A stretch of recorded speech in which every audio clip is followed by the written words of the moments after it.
is Amy Soverow, and I'm making this video as part of an application to do TEDx Tuscaloosa. I live in Birmingham and I miss my daily newspaper. In fact, the Tuscaloosa News is probably quickly becoming the paper of record for Birmingham. This has really hurt our community. In 2012, when the Advanced Publication Company made the paper go away 4 days a week and we went down to 3 days a week in publication, it's really hurt our community. When they made that move on October 1st, 2012, it put half the state's population in the dark as far as a printed product went. Currently in Birmingham, Mobile, and Huntsville there is no daily paper. And the paper that is printed is laid out in New Orleans and then printed out of state. And over the 4 or 5 years, I guess it's been 5 years now since this has happened, the research is beginning to show how it's hurt our state. And it really is striking and clear.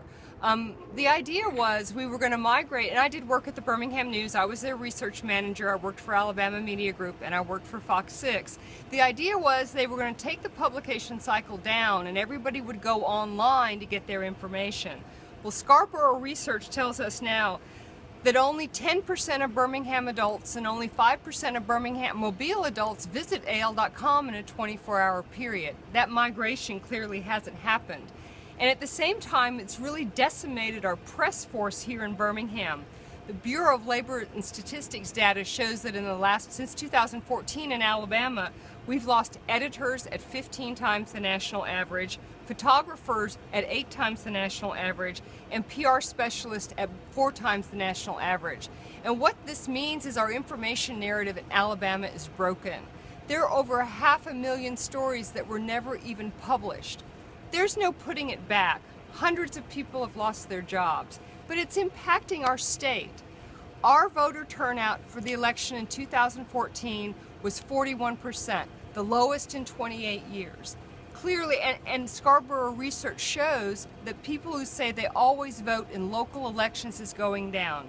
We cannot bring our newspapers back, but what do we do now?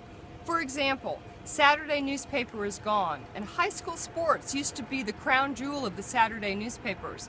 Scarborough research indicates we've lost 100,000 people attending high school football games in the past 4 years. I mean, how's that even possible? High school football should be consistent. So this brings up the big question, what now?